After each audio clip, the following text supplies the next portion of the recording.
notre cours sur l'Apocalypse de Saint Jean. Et aujourd'hui, nous allons voir le discours du ressuscité à l'église de Thyatire. Et vous trouverez donc cette lettre à l'église de Thyatire au chapitre 2, versets 18 à 29. Alors, Thyatire, vous savez qu'il y a maintenant, je commence à habituer avec le livre de l'Apocalypse, et dans cette église, où le ressuscité parle à cette église, et Thyatire n'a pas la même réputation que les trois autres églises que nous avons vues jusqu'à présent, parce que les trois autres églises, donc Éphèse, Pergame, Smyrne, donc c'était des églises qui avaient une belle réputation, grandiose, etc. Mais Thyatire n'avait pas la même réputation. Et nous sommes arrivés à la quatrième église, donc Thyatire, et 4, donc il y a 7. La première église, il y a le lien avec le 7e, la deuxième aura un lien avec la 6e, et troisième avec 5, ce qui fait que 4, le chiffre 4 se trouve au centre. Ici, le discours est un peu plus long, il est au centre. Donc Saint Jean veut nous passer un message central. Alors cette église, peu connue, on en parle une seule fois dans le Nouveau Testament, notamment quand Paul va rencontrer une femme qui s'appelle Lydie et qui est de la ville de Thyatire, et cette femme qui est une marchande, un peu une businesswoman on peut dire, qui va vendre des tissus de grande qualité, et Paul va résider chez cette Lydie. Et dans cette ville de Thyatire, il y avait un centre de teinturerie, donc pour les tissus. C'est tout ce qu'on sait de cette ville de l'Asie mineure. Ce discours qui est placé au centre, dans une ville de moindre importance, est présenté comme, par Jean ici, comme le message exemplaire adressé à toutes les églises. Au verset 23, à toutes les églises, et c'est la seule mention de l'Apocalypse à toutes les églises. Il y a cette phrase qui revient, voici ce que l'Esprit dit aux églises, mais à toutes les églises, c'est l'unique mention ici. Cela nous montre déjà comment ce discours est d'une importance capitale. Et c'est construit de telle manière que Jean veut nous montrer que cette église est le modèle de toutes les églises. Alors c'est ce que nous allons voir, un discours central. Comment le Christ d'abord est présenté? Là aussi, le Christ est mentionné l'unique fois dans l'Apocalypse avec ce titre, Fils de Dieu. C'est la seule fois dans tout le livre de l'Apocalypse où ce titre christologique est accordé à Jésus, Fils de Dieu. Fils de Dieu, c'est une expression chère à Jean dans son évangile. Dans les lettres johanniques, nous allons voir plusieurs fois revenir Jésus, Fils de Dieu. Mais dans l'Apocalypse, l'unique fois ici, c'est une référence explicite au Messie, au psaume messianique, le psaume 2, verset 7, « Tu es mon Fils, moi aujourd'hui je t'ai engendré ». Avec encore une fois la référence à la vision inaugurale, vous vous rappelez au chapitre 1er, cette vision que Jean a du Fils de l'homme, avec plusieurs descriptions dans toute sa splendeur, et ici, il y a deux expressions qui sont tirées de l'Apocalypse 1, 14, 15, dont les yeux sont comme une flamme ardente, et après, les pieds semblables à du bronze précieux, symbole de la divinité du Christ. Nous avons le même schéma pour toutes les églises. Le deuxième point, commence avec « je sais »,« je connais ». me connais qui tu étais.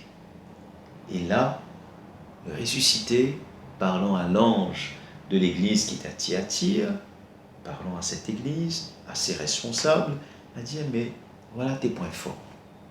Et quels sont les points forts de cette ville?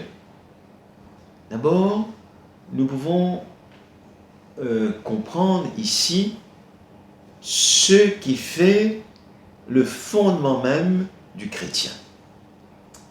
Un chrétien, il est animé de quoi? Alors ici, le chrétien est animé de l'agapé, l'amour. L'amour agapé. Vous savez que dans le Nouveau Testament, il y a, dans le monde grec classique, il y a plusieurs manières de parler de l'amour. Mais le Nouveau Testament va utiliser plus souvent ce mot de l'agapé, de l'amour sans condition, de l'amour qui se donne totalement. En fait, c'est l'amour du Christ. En relisant Jean 15, vous allez voir, il n'y a pas de plus grand amour que de donner sa vie pour ceux qu'on aime. Aimez-vous les uns les autres, c'est l'amour agapé. La lettre de Saint Paul aux Corinthiens au chapitre 13, donc l'amour prend patience, l'amour pardonne tout. Vous connaissez ce texte-là, l'agapé, qui est constitutif du chrétien, de la communauté chrétienne. Ensuite, nous avons le service, le sens du service, la diaconia, la diaconie. C'est ce qui a donné le diacre. La diaconie dans les Actes des Apôtres, chapitre 1, versets 17 à 25, au chapitre 6, verset 4, dans les Actes toujours, le service, le chrétien, est celui qui suit le Christ serviteur. Jésus qui lave les pieds, il dit voilà, vous aussi faites de même le service. Et puis, une autre attitude chrétienne fondamentale, qui est caractéristique de l'Apocalypse, c'est la persévérance. Le chrétien est équipé pour le combat. On va se retrouver devant la bête. On va en parler plus loin, la bête. Et le chrétien, celui qui est racheté par le Christ, se retrouve devant ce combat, donc face à la bête. Avec tous ces points positifs, de l'amour, du service, de la persévérance, il y a quand même des difficultés auxquelles a faire face cette communauté chrétienne. Et pour parler de ces conflits, de ces difficultés, de ces problèmes, ici, Saint Jean va utiliser une figure biblique de l'Ancien Testament. Eh bien, les chrétiens sont habitués, eux qui sont issus du judaïsme, eh bien, ils vont parler de Jézabel. Jézabel, quand on parle de Jézabel, elle représente tout ce qu'il y a de mauvais dans la royauté, parce que Jézabel était une reine sanguinaire, terrible, adversaire d'Élie. Et dire avec Élie, faire attention, si me trouve-toi, Élie, parmi nos chemins. Et elle était animée d'une rage. Alors dans le premier livre des rois, au chapitre 18, 19, donc vous irez lire justement l'histoire de la reine Jézabel, c'est elle qui commandait. Et Jézabel symbolise tout le culte idolâtrique. Parce que Jézabel, du temps du prophète Élie a dû combattre ce qu'on appelle le culte de Baal. Vous connaissez cet épisode où sur la montagne, Élie va affronter une quantité de prophètes de Baal et Élie seul. Et c'est pour ensuite montrer la puissance du Dieu d'Israël, le vrai, le seul Dieu unique et vrai, et alors que tous ces prophètes vont être tués au fil de l'épée.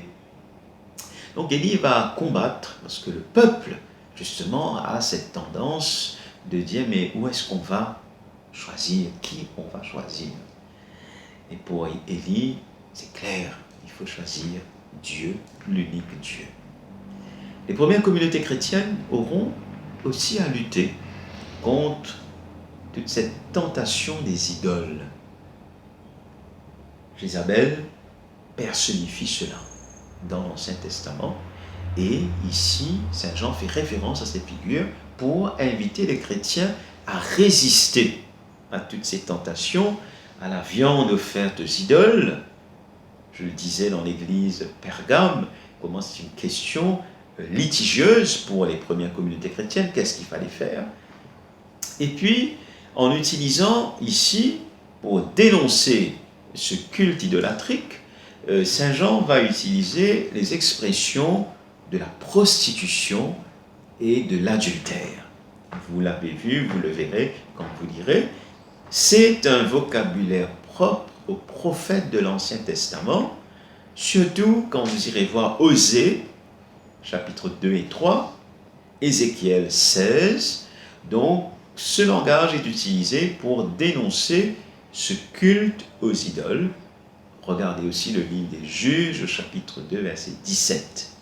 L'Église, le nouvel Israël, doit se garder de toute pratique religieuse idolâtrique. Le grand danger, la grande tentation, qui est celle de renier le Seigneur. Combien de temps tu vas justement te pencher à gauche ou à droite? Il faut choisir. Un autre grand danger que Jean va dénoncer, c'est les profondeurs de Satan, au verset 24. Ici, sans doute, Jean veut faire référence à ce qu'on appelle la gnose. La gnose, ce courant gnostique, donc des premiers siècles chrétiens, qui voit comme un grand danger pour la communauté chrétienne, donc qui était très très présent. Eh bien, c'est quoi la gnose? C'est une croyance religieuse selon laquelle le salut peut s'obtenir par la seule connaissance des révélations secrètes, sans aucune exigence de conversion réelle. Sans doute on était initiés dans un petit groupe et on croyait que le salut pouvait s'acquérir par ses propres forces, ses propres moyens.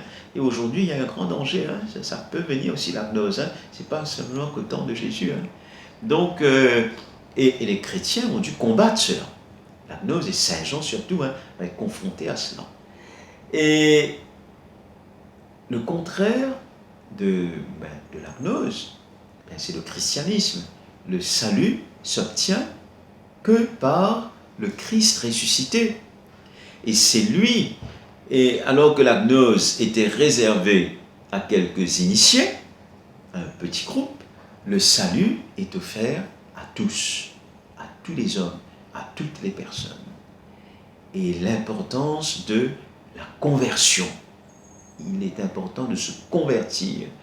Eh bien, c'est le Christ qui va nous sauver et nous devons ouvrir notre cœur à la conversion. C'est pour ça qu'on voit ici, au chapitre 22, l'urgence de la conversion et dans tous les discours aux églises, repens-toi. À la fin de ce discours du ressuscité à l'église de Thyatire, il y a la promesse, toujours la promesse de félicité au vainqueur, à celui qui tient ferme, alors qu'il y peut gagner. Référence, 2 fois le mot pouvoir. Le pouvoir sur les nations, pour faire référence sans doute au pouvoir sur les païens, le pouvoir sur toutes les nations, et le pouvoir qui vient du Père, qui a été donné au Christ. Ici, c'est le pouvoir du Christ qui est donné. Et son pouvoir, ce n'est pas un pouvoir qui écrase, mais c'est un pouvoir qui relève. C'est le débat central dans le livre de l'Apocalypse, l'affrontement entre le Christ, la bête, eh bien, c'est le Christ qui est victorieux. C'est lui, alors que la bête veut prendre le pouvoir divin, eh bien, le Christ, lui, son pouvoir, il le reçoit de Dieu. Et il y a cette phrase dans l'Apocalypse 12, verset 10, « Voici maintenant le salut, la puissance et la royauté de notre Dieu et le pouvoir de son Christ. » Et les chrétiens participent à ce même pouvoir grâce à la mort et à la résurrection du Christ. Et l'autre promesse, c'est l'étoile du matin. Ben, au vainqueur, je donnerai l'étoile du matin. Très belle expression. Jean désigne le Christ comme l'étoile resplendissante du matin. Au chapitre 22, verset 16. Aussi dans la deuxième lettre de Pierre, chapitre 1, verset 19. Et l'astre, l'étoile, nous le retrouvons dans l'Ancien Testament, qui est une référence aux oracles de Balaam, dans Nombre 24, 17. L'astre qui vient, qui fait référence au Messie qui doit venir. L'astre, l'étoile, dans Isaïe 14, 12, l'antithèse, c'est le roi de Babylone. Eh bien, c'est l'astre déchu. Alors que le Christ, c'est l'étoile resplendissante. Dans Daniel 12, 3, il y a le symbole de l'étoile, un symbole de l'immortalité des justes. Comment ne pas mentionner, pour terminer, le cantique de Zacharie. Dans Luc, chapitre 1, verset 78, eh bien l'astre levant qui vient d'en haut et que nous disons chaque matin, soleil levant qui vient nous visiter, le Christ ressuscité. Persévérance, endurance, service, amour, voilà, c'est ce qui caractérise la vie du chrétien. Et nous sommes dans ce monde-là, avec le pouvoir du Christ. Quels sont aujourd'hui nos combats? Qui est la bête aujourd'hui? Et cette bête qui est bien présente dans notre société. Le Christ, c'est lui qui est notre pouvoir. C'est lui qui nous donne la force. Et c'est lui qui nous donne les moyens pour faire face, pour vraiment tenir dans ce combat. Merci pour votre écoute. À bientôt.